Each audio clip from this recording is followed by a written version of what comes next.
Hey, Jason Rice here with LotParty again. Give you a little definition of LotParty. As you know, if you ever worked at a dealership and you called out lot parties, get all the sales, porters, everybody out on the lot, move things around to get things stirred up, maybe drive some more business. And what we talk about here on the LotParty show is, again, what we can maybe do on that virtual lot. We've had some great shows. My last 2 weeks, I just interviewed Tommy Gibbs and talking about, a velocity dealer, have your inventory turn in 12, 15, 18 times a year. And what I want to do is piggyback off that and talk about the pains and struggles that it takes to get your inventory to that level, to get that, what they call that holy grail of volume and gross, because it can happen. Now, I'm not talking about having 3-4 pounder average deals, because that right there, again, if that's all you're working for, 3 to 4 pound deals on a typical used car lot, you're gonna push through a lot of aged inventory. You could do it, but you're gonna have a lot of aged inventory that if the market dropped or you ever try to get out of those cars, you're gonna take a beating, and all that gross that you were making was gonna get eat up by all that negative equity, or if you ever had to write your cars down. So that's the one aspect that you need to really think about, is most industries that are handling inventory have to write that stuff down at the end of the year, at the end of the quarters and so forth, and they take those hit against their gross profit. And the used car inventory don't. We just sit it out there, and then hopefully if we own too much, we ask too much in hopes that somebody will come in and overpay for it. But if you had to if you're running $2-3 grand a copy and pounding your chest about all your gross profit you're making, and again, you're probably doing a great job at that, but if you had to go write down all your aged inventory, or write down your inventory and take that hit and apply it to that gross, you're not going to be ahead of the game. You're actually going to be behind. And so I'm a big believer in that velocity philosophy. Dale Pollack really pushed that over the last 10 years. When you look at Viato and kind of what that tool has done to change the industry. And mostly, and it's not so much Viato changed what's going on with the industry, it's the internet. People have more information now, and they're able to shop dealers without spending 2 or 3 days driving around town all afternoon, all week, shopping for cars. They can do it right now online. And once customers have that exposure to pricing, that's where you're going to have to be competitively priced to drive that traffic. You can't wait for that floor traffic to come in anymore. And now, not saying that you don't get it, not that you can't be profitable on your floor traffic, but 80-20 rule, 80%, 90%, and now pretty much 100% of people are shopping online and going to make their decisions then. They've gone from visiting 3-4 dealers before a purchase down to 1.5, I think it's down to. So they barely even visit more than one dealership, because they've already done all the shopping, already done the education themselves on what they want to buy, how they want to buy it. And then the dealer that fits that's where they show up. Now, you might lose that deal due to trades and so forth, but the velocity philosophy, again, Dale's got some books out there. I think there's 3 books called Velocity. Check those out to get everybody in the dealership, that mindset of what it takes to turn that inventory around. And it is a total store buy-in, top down. You need your dealer, your GM, everybody involved, general sales managers and managers involved, but you also need your porters, you need your service drive, you need your parts, everybody kind of on board to understand why it's so important to get those cars turned around so quickly in service. So let me go through a few things. I'm probably going to make this a 2-segment show, and what I want to do is kind of go through what I do to expose dealers or see, what I look at when dealerships tell me they're struggling, they're not selling as many cars as they like, or they're not making the gross. So the last year plus that I was with Viato as the director of the Eastern region, so I had about 25 performance managers handling the accounts, and they would always ask me to come into their struggling accounts. So I'm going blindly into a lot of these accounts, not understanding what's really going on in the store, other than maybe they're not using it or they're not making gross.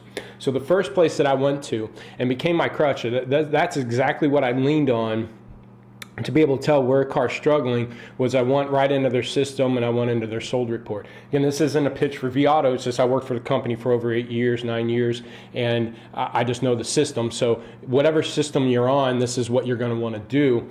Is the first place I went to is this sold report, where I can export a report based on date ranges to give me where are they selling their inventory. How much is going out in the first 30 days, how much is going out 60 plus. And time after time, again, this became my crutch. The dealers that are struggling with gross and volume wasn't because they're cheap pricing fresh inventory. That was one of the big obstacles that we came over. People say, hey, ever since I was priced into the market, I think I'm cheap selling my cars. I'm not making enough gross. But that wasn't the problem. The problem was they're pushing 30, 40, 50, 60+% of their sales were going out 60 days and older. And by then, they're barely making any money or they're really losing. It used to be they lose a couple $100 on average. Now they're losing close to $800 to $1,000 on every car sold over 60 days. Now what Viato did, all they did was show how much money they're losing based off their asking price. So I've run into dealerships even here lately where they're pushing 22, 30, 40% of their sales going out 60 plus. On average, if they got asking price, losing $1,100. Now I'd ask you, if you're not making enough gross and you're not pushing enough volume, is it because you're cheap selling inventory, or is it because a third of your sales are going out losing money before you even negotiate off the price? So that became my crutch. This is the first place I go to looking at a store blindly. So I would suggest to you, it's not so much how much inventory are you currently carrying in those age buckets, because you can look pretty clean or maybe only have 10, 15% age of your dollars or of your inventory units, either way you want to look at it. But it's really where you're selling it. And I've seen plenty of dealers only have 10, 15% age, which some dealers that's acceptable. But when I look at the sold report, 20, 30% was going out age. So cars were coming into that bucket and leaving, coming into that bucket and leaving. So they're always able to maintain a 10, 15% age, current aged inventory, but 20, 30% was still being sold in that bucket. And again, that's what was eating up their gross. And most of the 0 to 30, there might only be pushing 30, 40% out tops in the first 30 days. And most of those cars had $2,000 or more profit. And they're still priced pretty competitively, 101% or just a little over market, or 99%. I'd say on average, most dealers were pricing 99 to 101%. So I'm telling you that because I don't believe that's giving away a car. That's pricing a car at market average. They would typically have $2,000 to $2,200 markup in them, but they would only be doing 30% of their sales out of that bucket. So that's that holy grail. The more you could push out of that fresh inventory, that's where the gross is. And I always tell dealers, when's the best opportunity to make gross? We know it's on a fresh inventory, right? So do we want to increase or decrease the odds of it selling while it's fresh? Everybody said we want to increase it. So by taking a fresh unit and pricing it well above market, 105, 110 to try to make your gross on fresh cars, you're decreasing the odds of it selling. So again, that's why you end up typically only selling 30, 40% fresh on those big gross items. And our best performing stores, the best performing stores across the country will push 60 to 70% of their cars out in the first 30 days. So that would be your goal or my goal for a dealer to help them, is to push 0 to 30 to 60 to 70% of their sales. Minimize age down to less than 10%, but hopefully single digits, 5, 8, 3 to 8%. There will be cars that bleed through, and maybe we'll allow them to bleed through because we're just waiting for that right buyer, or cars maybe we're not afraid of. But then you also need to be pushing, 20, 30% out of those middle buckets. So the dealers that, if you want to get the velocity, the dealers that do that successfully time in and time out will consistently have 60, 70%, maybe sometimes in the 50s in the first 30 days, and less than 10% 60 plus. That right there will give you gross and volume. You'll start pushing more volume out. One of the newer dealers that we're helping, he'd sell 60 cars carrying 100. Well, now he's doing 100 cars or 90 cars carrying 70. He's turning that inventory quicker. But here's the headache of what he's going through and the challenges of getting to velocity, because they weren't. They're turning their inventory 5, 6 times. Now they're in the double digits, 12, 13 times. But the problem is he's not making any gross. So his challenge to me right now, Jason, we got the volume, but we're not making the gross. One of the things I point out to him, though, is he went from, $2 million in inventory down to $1.2 million in inventory roughly. So he's carrying less inventory, selling more cars. So he has $700,000 less at risk. If you're a cash buyer, if you own your inventory cash, that's $700,000 in the bank. Or if you're floor planning, that's $700,000 less paying interest at risk. So again, if you were to apply that to his gross profit, he's way ahead of the game. Now, he's not making gross because we had to clean up a bunch of age. He used to sell, and I'm going to show a chart right here, 60 plus. The red line that you see here to the left, That's how much we look every week at the last 2 weeks of sale rate, and you can see that he's selling a high percentage of aged inventory. 60% was aged, and very little, 20-30% was going out fresh. That's what's causing this gross. What we focused on is driving that down. And then the yellow line's the middle bucket. We got to push the middle bucket up, meaning the 30 to 60 day old cars. And we had to start pushing those out and selling more and more of those. Again, typically I don't want a middle bucket sale rate, 30 to 60 day olds, to be over 30, 40, 50%, because again, that's costing me gross. But we had to get to that level to stop the bleeding, to get the age to come back down. So to buy in to velocity and say, I want to turn my inventory 12, 15 times, it can be done. Get more aggressive with your prices, change them sooner, and push them out. The biggest challenge is once dealers start doing that, it hurts. It gets painful, and that medicine that we have to take doesn't taste very good. And most dealers at that time take the blinders off. Again, they get very focused. We're going to bust out of this age. We're going to get our inventory turning, and they make that commitment. But by the end of the month, of 30 days, 45 days later, they're going, man, we're just not making any money. Yeah, we're selling some cars, but we're not making any money. And the key right then and there, and this is where most dealers fail, 80% of the dealers fail, is they take the blinders off, they clean up their inventory a little bit, and they go back to pricing fresh inventory up because their grosses sucked, so now they want to make up their gross, and the inventory's clean now, so they got some more wiggle room, and they'll take a fresh unit, price it a little bit higher, not 105 and 10% like they used to, but 101 and 103, and they let that ride a little bit longer than they should, and their grosses go back up, and they feel good, their inventory's still looking good, but then 30, 40, 50, 60 days later, that age is built back up again, and they're in the same boat 2 to 3 months down the road. So the key is, and I'm dealing with this now with several dealers, is once you start to make that commitment, get your blinders on, but don't take them off. Once we start getting that inventory cleaned up, you got to stay to that commitment. You got to continue to push down those cars, move the cars pricing more, get them priced competitively and then aggressive and then dump. Get it competitive, aggressive, then dump. And as you continue to move those cars and pushing out fresh inventory in middle buckets, it leads very few to bleed through and become age, and then that's where you start getting velocity. And once you're at that level, I would push you 30, 40, 2 months of turning that inventory before we start adding to it. So again, for an example, it took a dealer that's running 60, 70 units, we get him up to 90. He's not making much gross right now, he's fighting it. He has jacked up his pricing, and I'm warning him, I could see the middle buckets building up, and it's going to put us back in an age issue and throw us back off a month again. But once we get over that hurdle, and once we get that inventory turning, and then we stay there consistently, that's when we could start adding units and get them to 100 units, and then get them to 110, 115, 120 units, and get that inventory turning. So the biggest struggle of velocity is there's plenty of dealers to make a commitment to clean up their inventory, but what it took for them to get there is what's the hardest part for them to stick to. Keep those blinders on. So what I want to bring up to you now is talk about, well, how do you do that, and how do you do that strategically with your pricing?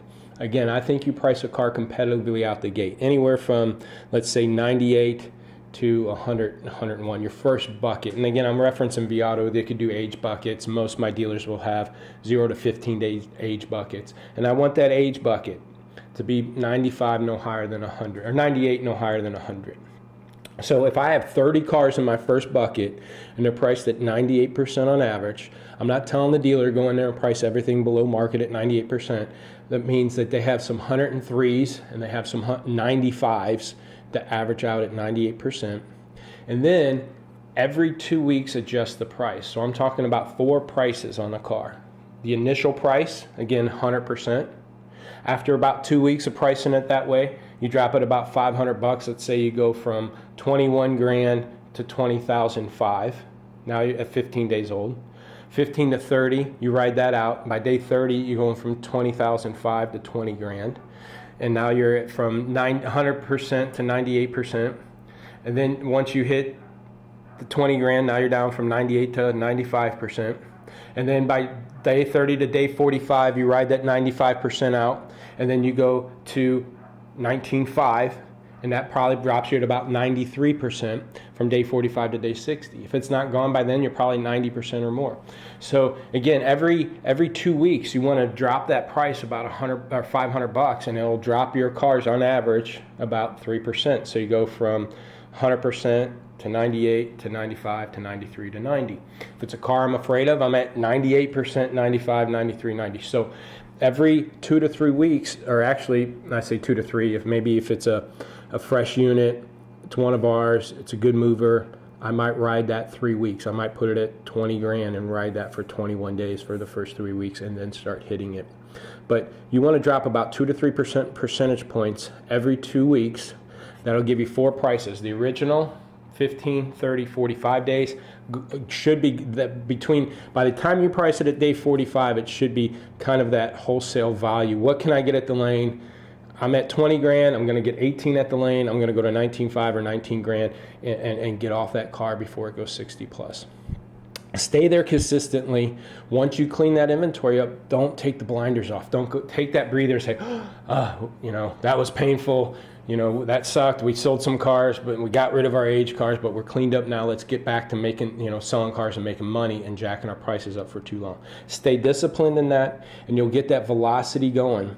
And that's where you could get gross and volume. Now that you're doing 60% going out in the first 30 days, averaging 2 grand markup, and you're pushing out a few aged that are losing $800, 5% down there, and then a good chunk, 20, 30% go out in the middle buckets that's averaging $1,500, $1,800. You'll be able to grab $1,200 to $1,500 average carrying 100 cars, selling 100 cars or plus. Okay, so again, the challenges of that velocity is not so much getting there, and it's not about volume, it's about turning those dollars. So stay consistent, turn that inventory, and then get it cleaned up, but don't take the blinders off, because 80% of the dealers, that's where they fail. And I'm bringing this up because I believe wholesale values are going to be going down, and it's going to be a tricky year this year, so I think you need to start cleaning up now, and let's get this inventory moving. If you have any other questions, you can email me at jrice@lotpop.com. I'm always open to share information. I don't charge for any of that. I can help you turn your inventory around by just giving you a few pointers on what you're currently doing. We can do your virtual lot walk for free. Go to lotpop.com, fill out a free inventory evaluation. We can look at your photos and descriptions and make sure your cars are standing tall for you, and take a quick pick at what maybe you're missing on driving SRPs based off of pricing, price points, and photos and descriptions. All of our shows are on iTunes. We load it up on there so you can listen to them in a podcast. I do try to do weekly tips that are 2 or 3 minute tips. You can catch those on the podcast, or again, go to lotpop.com. And stay tuned every Monday, Autotainment Network, LotParty show. Every Monday we have new episodes. Hopefully you join me next week. If not, catch the other 20 episodes that we have, autotainmentnetwork.com, or our YouTube channel at lotpop.com. I appreciate your time. Thanks.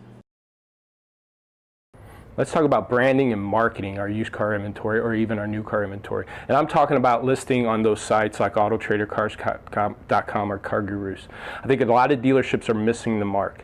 And one example, like right here, where there's no branding of the dealership, the brand of the store, there's no logos in that thumbnail. And what we want to be able to do is put our footprint, put our stamp on every car we have listed online. There's no consistency in our inventory. It's always evolving, always changing. Even a brand new F-150, you could say I'm always going to have, there's consistency in an F-150, but that's not true, because colors, body styles, a lot of things changes, and that inventory is always revolving. But the only thing consistent is your brand and your marketing. And what you want to do with your thumbnails is take advantage of that space, put your logo in there. Make sure any kind of communications that you want, your website's in there. But you also want to make sure if you got certified, get those cars to stand out and put the certified logo into those listings, because those thumbnails are your prime real estate online. Some of these sites, like cars.com, don't allow your descriptions to be displayed as customers are searching through that inventory. So brand your thumbnail. Get as much in that thumbnail as you can to brand it. Don't overcompensate and swallow up the car. Make sure that car stands out, but make sure, again, the only consistency in this inventory is you and your brand. And if they allow you to have some kind of little marketing thumbnail, make that your brand, not your trade-in center or anything. Make it your brand, so as customers are scrolling through that inventory, make it brand awareness, have your dealership stand out. That should give you a little bit more market share and brand awareness in the market, which then should allow to more leads, which then ultimately get you more sales. Thanks.